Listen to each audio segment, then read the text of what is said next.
শুভ দুপুর বন্ধুরা, তোমরা সবাই কেমন আছো? আশা করছি সুস্থ আছো, ভালো আছো। দেখো আমি আজকে রান্নার থেকে তোমাদের ভিডিওটা চালু করে দিয়েছি। দেখো এখন চিকেন রান্না করছি। চিকেনটা খেতে ইচ্ছা করছে, মাছও আছে, তার সঙ্গে অনেক কিছুই আছে। আমি তো চিকেনটা খেতে চেয়েছি বলে তোমার দাদাভাই নিয়ে এসছে। চিকেনটা খেতে বেশ ভালোই লাগে, খারাপ লাগে না। আর এখন দেখো ওয়াশিং মেশিনে কাপড়টা দিয়ে দিচ্ছি। কী কী কাজ করব সবটাই তোমাদের সঙ্গে শেয়ার করব। এই দেখো আজকের হাতে কাচবো না, ওয়াশিং মেশিনে কাজ করব। আমি কি হয়েছে বলো তো, অনেক লেটে উঠি। আমি ঘুম থেকে 11:30। বিকাল বন্ধুরা দেখো বিকালে আমি কি কি কাজ করি সেটা তোমাদের শেয়ার করবো। আজকে অনেকটা বেলায় উঠেছি, 12টার সময় উঠেছি। রাত্রিরে মানে কি বলবো, রাতে ঘুমাইনি, 5টা অবধি। আমার ছেলে পড়েছে, আমার ছেলে 12 ক্লাসের পরীক্ষা দেবে, ওই জন্য সারা রাত পড়েছে। আর আমরা ঘুমিয়েছি, ওর জন্য জেগে আছে, আর উঠতে পারিনি, 12টা বেজে গেছে। তবে উঠে খাওয়া দাওয়া সব কাজে আজকে পড়ে আছে। খাওয়া দাওয়া তো হয়ে গেছে, একটু দুপুরে বাসনটা মাঝে একটু রেস্ট নিয়েছি। এখন কাজটা করি, চলো দেখতে থাকো। আমি টাইম মতো কেন কাজ করতে পারছি না, টাইম মতো হয়ে গেলেও আমি করতে পারছি না শরীরের জন্য। কেন বলো তো, আমি রাতটা পুরো নাইট জাগে। আমার ছেলে 12 ক্লাস পরীক্ষা, সবাই জানো, সবাই আশীর্বাদ করে আমার ছেলে যেন খুব ভালো করে পরীক্ষা দিয়ে ভালো রেজাল্ট করে। এটাই সারা রাত পরে, আজকেও 6:30 অবধি পড়েছে। তারপরে ঘুমিয়েছি, 11:30 বেজে গেছে। একবার 9টার সময় ঘুম ভেঙেছে, উঠে আমি বাইরে একটু ঘরটা ঝাড় দিয়ে আবার শুয়ে পড়েছি। আর সবাই ঘুম থেকে উঠছে না, কী কাজ করবো। আমি রাতেই বাসন টাসন মেজে রেখে দিই, কিচেন পরিষ্কার করে রেখে দিই, ঘর ঝাড় দিয়ে নিয়েছি। এবার জামা কাপড় স্নান না করলে তো জামা কাপড় কাচতে পারবো না। আর সকালবেলা আমাদের এখন আর কি বলতো, অত বেলায় উঠে না, আর টিফিন খাই না, আমি সঙ্গে সঙ্গে রান্না চাপিয়ে দিই, তারপরে কাজ করে। ওই জন্য দেখো এখন আমি বিকালবেলার থেকেই তোমাদের দেখে যাচ্ছি যে একটু একটু করে কাজ করছে, একটু রেখে দিচ্ছি। বিকালে এই কটা বাসন হয়েছে আমার, আমরা খেয়েছি। আমি আর বাসনটা আজকে মাজতে পারিনি দুপুরবেলা খাওয়া দাওয়ার পরে। দুপুরবেলা শুধু রান্নাটা করেছি, দেখিয়ে দিলাম চিকেন রান্না করেছি আর মাছের ঝোল করেছিলাম। খাওয়া দাওয়া করার পর মেশিনে কাপড় দিয়ে আমি ঘুমিয়ে পড়েছিলাম। এত শরীর খারাপ লাগছে, পুরো রাত জাগা। এই 8-9 দিন 10 দিন তো হয়ে যাচ্ছে প্রায় রাত জাগছি। প্রতিটা রাত 2টো 3টে ঘুমাই, 3টে 4টের সময়। আর কালকে তো পুরো নাইট জেগেছি, কি বলবো। ওই জন্য আর কাজে তাল পাচ্ছি না, ঝিমের মানে একটা কেমন যেন হয়ে যাচ্ছে শরীরটা। তবু কিন্তু কাজটা করে নিতে হচ্ছে। আমি বিকেলে এখন কাজটা করে নেবো। আমার কাজ তো কেউ করবে না, এই 2টো মাসেই কষ্ট করতে হবে। 2টো মাস আমার ছেলে পরীক্ষায় গেলে আমার তো আর রাত জাগতে হবে না। আর ওর দিনেও পড়ে, কিন্তু রাতে বেশি পড়ে। সব রাতে খুব মন দিয়ে পড়ে। ওর বাবা জাগে, আমি জাগি, দুজনে জাগি। আমরা কি করি বলো তো, ও বেডরুমে পড়াশুনো করে আর আমরা হলঘরে এসে টিভি চালাই, এক একটা করে বাংলা পিকচার দেখে নিচ্ছি, জানো না। তাই কি করব, টাইম পাস হচ্ছে না। আর ছেলে রেখে ও বলে, মাম্মা তোমরা ঘুমিয়ে পড়ো। আমরা কিন্তু ঘুমোই না একদম। ও জেগে আছে, আমরা ঘুমোবো, আমার তো একদম হবে না। আর আমাদের পাশের বাড়িরা বলে, তুমি ঘুমাতে পারো না, ও তো বড় হয়ে গেছে। আমি যতই বড় হোক, ও জাগছে, আমরা বাবা ওকে ঘুম না পারিয়ে, মানে ও ঘুমোবে না আমরা ঘুমোবো, হবে না, এটা করতেই পারবো না। তারপরে ও ঘুমালে আমরা তখনই ঘুমোই, না ঘুমাই না। ও এসে একটু আমাদের সঙ্গে কথা বলবে, আমার পাশে ঘুমোবে, তারপরে। আর নয় আমার তোমার দাদাভাইও ঘুমোই না। আমরা 2টো মানুষ পুরো নাইট, ও যতটা পড়বে যত রাত অবধি তত রাত অবধি জেগে থাকবো। 2টো মাসেরই তো ব্যাপার, কোনো ব্যাপার। 2টো মাস নাই, এই প্রায় অনেক দিন হয়ে গেছে, এই 15 দিন মতো করছে, পড়াশুনো করছে রাত জেগে। দেখিয়ে দিচ্ছি, দেখো তেল পড়েছে কি আজকে। মাছটাও শিঙি মাছটা করে, শিঙি মাছ না কি ভুলে গেছে আমি, মাছটা শিঙি মাছ বলে মনে হয়। এই দেখো মাগুর, এই দেখো দেখতে পাচ্ছ কি হারে তেল। চলো এখন পরিষ্কার করে নিই। পুরো কিচেনটাই দেখো অবস্থাটা খুবই খারাপ, আমি দেখাতে পারছি না তোমাদের ভালো করে, পরে তো পরিষ্কার করার পর দেখতে পেলে। রান্নার তোমাদের দেখিয়ে দিলাম, যে মাছ ভেজেছিলাম সেটা এত তেল ছিটিয়েছে, তার জন্য এখন দেখো বাসন কটা মাজা হয়ে গেছে। আর এখন কিচেনটা পরিষ্কার করে নিই, আস্তে আস্তে সব কাজে দেখাবো। অনেক কাজ করেছি, কাজকে ঘুম থেকে উঠে আর পাচ্ছিলাম না, শরীরে আর দিচ্ছিল না। ওই জন্য শুধু ঘর ঝাড় দিয়ে রান্নাবান্না করে স্নান করে ঠাকুর দিয়ে ঘুমিয়ে পড়েছিলাম খেয়ে দিয়ে। তারপরে ভাবছি আজকে বিকালে কাজ করব। বিকালে কাজ করতেও ভালো, পরিষ্কার করে দিচ্ছি বিকালে। দেখো এখন বাসনটা মেজে নিয়েছি, এবার আমি কিচেনটা পরিষ্কার করবো, ঘর ঝাড় দেবো, ঘর মুছবো, বাইরে ঝাড় দেবো। সন্ধ্যার আগে সব কাজ কমপ্লিট করে নেবো। ঘুম থেকে উঠে গেছি, আর তোমার দাদাভাইও দোকানে চলে গেছে, আর আমি এখন কাজ করছি। আর বিকালে আমি কি করব, কোথাও যাই না, ভাবি বিকাল টাইমটা এই তখন কাজটা করে নিই। এখন কী বলতো, ঠিক মতো আমি ভিডিও করতে পারছি না, আর তারপরে ভিডিও দিতে পারি না টাইম মতো। এইটা করি ওইটা করি, এই রাত জাগি তো, সংসারের কাজই হয় না। আমি কি করে কি করবো বুঝতেই পারি না। ওই জন্য দেখো তা ঠিক মতো ভিডিও দিই না, যেরকমই দিই তোমরা কিন্তু ভালোবেসে আমার ভিডিওগুলো দেখো। আমি লাইভেও আসতে পারি না, রাত জাগি তো। লাইভে তোমার দাদাভাই বলে আমি একটু আসো বই দেখি দুজন, তাহলে রাত জাগতে পারবো। আর লাইভ করতে ওই জন্য আর করতে আসি না লাইভ। এই দেখো কিচেনটা দেখতে পাচ্ছ, ওভেনটা আমি পুরো ধুয়ে নিলাম, এবার নতুনের মতো করে দিলাম। যতই আমি ঘুমোই যা করি, ঘরের কাজ কিন্তু আমারই করতে হবে, আর আমি সুন্দর করেই করবো যেটুকু করব।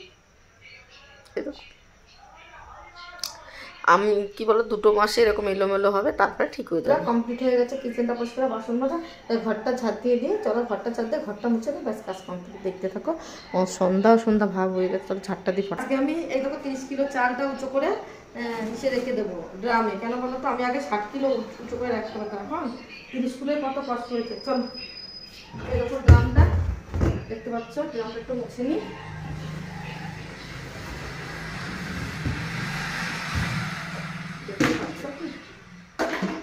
খুব গরম লাগছে গো।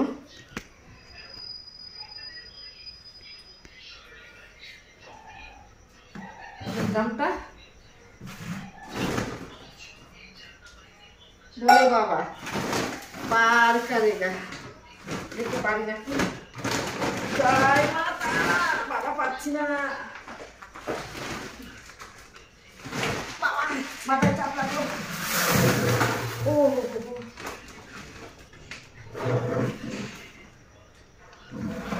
কোমরে প্রচুর ব্যথা, কট করে উঠলো। আমি পারি না এখন আর আগের মতো। আগে 60 কিলো উঁচু করতাম, এখন 30 কিলো পাচ্ছি না বলে হচ্ছে না কেন।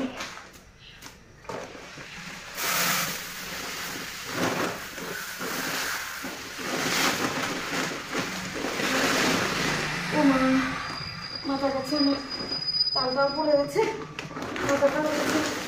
আজকে রাতে আর ঘুমাতে পারবো না, মাথা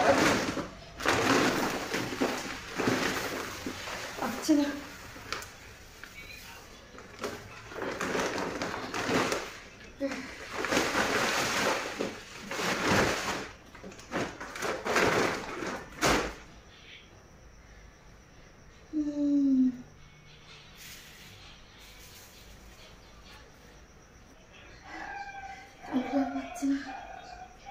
অনেক কটা চাল পড়ে গেছে, ছাড় দিয়ে দেখতে পাচ্ছি না।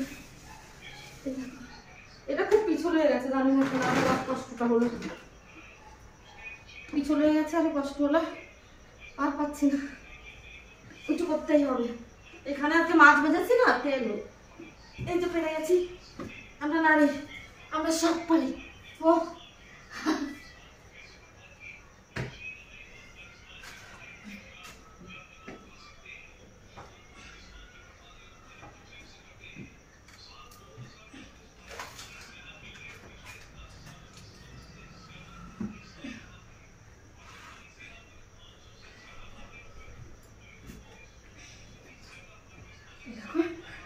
পুরো হয়ে গেছে, চালটা উঠাইনি, তারপরে ঘরটা ঝাড় দেবো। অনেক চাল পড়ে গেছে বাবা, লক্ষ্মী মার জন্য দূরে চলে যাচ্ছি, ভাতের জন্য দেশ চাইছি। এই ভাত কি মত দেখতে পাচ্ছ। এখন সেই চালটা আমি ঢেলে নিয়ে, চালটা ঢালতে যে আমার কোমরে কি লাগা লেগেছে কি বলবো। এই কাজটা আগে আমি সে করতে এক তুড়ি মেরে করতে পারতাম। আমি এদের 30 কিলো 60 কিলো তুড়ি মেরে উঠাতে পারতাম, তুড়ি 1 মিনিটের মধ্যে। তাও একবারে তো না, এখান থেকে অনেক দূর নিয়ে যেতাম, 20টা করে 20টা বস্তা বারবার করে। আর এখন একটা বস্তা আমি উঁচু করতে পারছি না। তাহলে বলে বয়সের সঙ্গে সব তাল মিলিয়ে চলতে, বলো এটাই বলে বয়স হয়েছে। আরে কোমরে ব্যথা, শরীর ভালো না, গায়ে রক্ত নাই না, একদম শরীরের জোর নাই। শুধু দেখতেই পাচ্ছে এই শরীরটা ফেঁপে ফুলে উঠেছে সেইসের মতন, কি মোটা হয়ে গেছে। কিন্তু মানুষ ভাববে এর শরীরে রোগ কিসের, এত সুন্দর শরীর, এই শরীরে কিন্তু একটু জোর নাই, শুধু ফুলে গেছে আর কিছুই না, এর মধ্যে ফেঁপে গেছে। দেখো আমার ছেলে একটু ঘুমোচ্ছে, আমি তো ঘুম থেকে উঠে কাজ করছি। আমার ছেলে তো রাত জাগে, আমি ভাবছি বাবু তুমি ঘুমিয়ে থাকো, আমি কাজ করি। তো ঘুমিয়ে আছে, আমি ভাবছি ঝাড়টা দিয়ে ঘরটা মুছবো, তখন ওকে পরে ওকে ডাক দেবো, শুয়ে থাক একটু। কী বলবো, আমার তো সংসারে কাজ করতেই হবে, আমার তো আর কেউ নাই। আর ওকে একটু রিল্যাক্সে না রাখলে আবার শরীর খারাপ হয়ে গেলে পরীক্ষার অনেকটা বিপদে পড়ে যাব।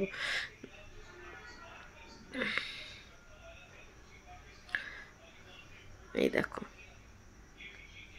ঘরগুলো আমার ছেলের কি এই কর্নারেই সোফার পর ওই কর্নারে যেয়ে বসবে, আর কোথাও বসবে না। আর এসে এসে সোফার পর মানে কি বলবো নেতিয়ে বসবে সোফাটা, এই যে পর্দা হাঁটাবে আর সোফার পর বসে থাকবে, যে যেখানে ইচ্ছা সেখানে বসাম, ভালো লাগবে বেশ। এই দেখো ছাদটা দিয়ে দিয়ে কি বলতে গেছিলাম তোমাদের আমি ভুলে গেছি। আমি যদি একটা কথা তোমাদের ঠিকমতো বলতে না পারি তা ভিউজ আসবে করে। কথা মিষ্টিও আছে কথার মধ্যে, গুছিয়ে কথা বলে আমি একদম ভুলে যাই। দেখো এবার ঘরটা ছাদ দেওয়া কমপ্লিট হয়ে গেলে বাইরেও হয়ে গেছে। উঠলার পর কি বলতো প্রচণ্ড ধুলো আসে, তবু আমি ছাদ দিয়ে পরিষ্কার করে রাখার চেষ্টা করি। আমাদের যারা ভাড়াওয়ালা তারা বলে বৌদি তোমার এখানে চটি পাইতে আসা যাবে না, এত সুন্দর পরিষ্কার। আমি চেষ্টা করি 3-4 বার ছাদ দেওয়ার চেষ্টা করি। আর কি বলতো আমাদের ভাড়াওয়ালা সকালে যায় আর বিকালে আসে। কেউ এখন দেখছি দুপুরে আসতে, জানি না কেন দুপুরে আসতে। দেখো এর নিচে কি বলতো পায়ে চটি পাইতে যাই তো ধুলো বলে পরে, আর এখন ঝাড় দিয়ে দিচ্ছি। দেখো এবার আমার ঘরটা ঝাড় দিয়ে কমপ্লিট হয়ে গেছে। এইবার আমি মানে বাইরে ছাদ দেবো। এই দেখো পুরো রাস্তা ছাদ দেবো, সেটাই তোমাদের সেই পুরো রাস্তাটা ছাদ দিতে হবে এখন। না এই রাস্তা পরিষ্কার না থাকলে না ঘরের সামনে ভালো লাগে না ঘরটা দেখতেও। সবাই বাড়ির থেকে সবাই বলে আমার কাজ নাই, দেখো রাস্তা ঝাড় দিয়ে বেড়াতে আমার। কেন বলতো রাস্তাটা পরিষ্কার না থাকলে ঘরটা দেখতে সুন্দর লাগবে না। তো আমি অনেকটা আজকে যা ঝাড় দিয়েছি ভিডিও করিনি, তাই মানে 10 কাঠা জমি একাই ঝাড় দিয়েছি। এরকম জমিতে যতটা এরকম দীপদার বউ এসেছিলো, তোমাদের দেখিয়ে দিলাম। বৌদি আর মনে এসেছিলো, আর তোমাদের ঝাড় দিয়ে দেখাতে পারিনি পুরোটা। ওরা এসেছিলো গল্প করেছি, পরে ঝাড় দিয়ে নিয়েছে আর ভিডিও করতে পারিনি। দেখো ছাদ দেওয়া কমপ্লিট হয়েছে, এবার ঘরটা মুছতে আসছে। এটা কিন্তু আমার বিকালে কাজ করছে, আজকে বলছি সকালে কাজ করতে পারিনি গো, খুব শরীর খারাপ লাগছিল, ভালো লাগছিল না, একটু ঘুমিয়েছি।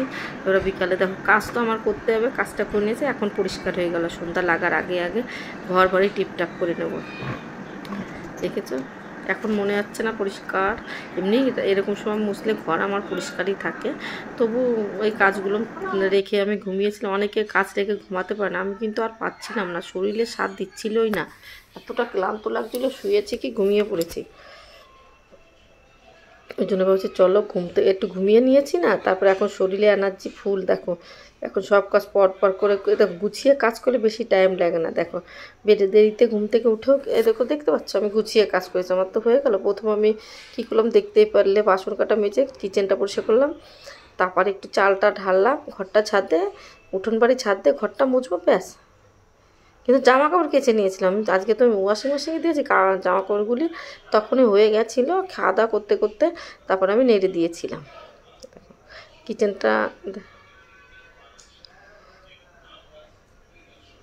দেখতে পাচ্ছ। আর এই আমার না ওই ডাব্বাটায় 30 কিলো চাল ধরে না, মানে 5 কিলো মতো না 4-5 কিলো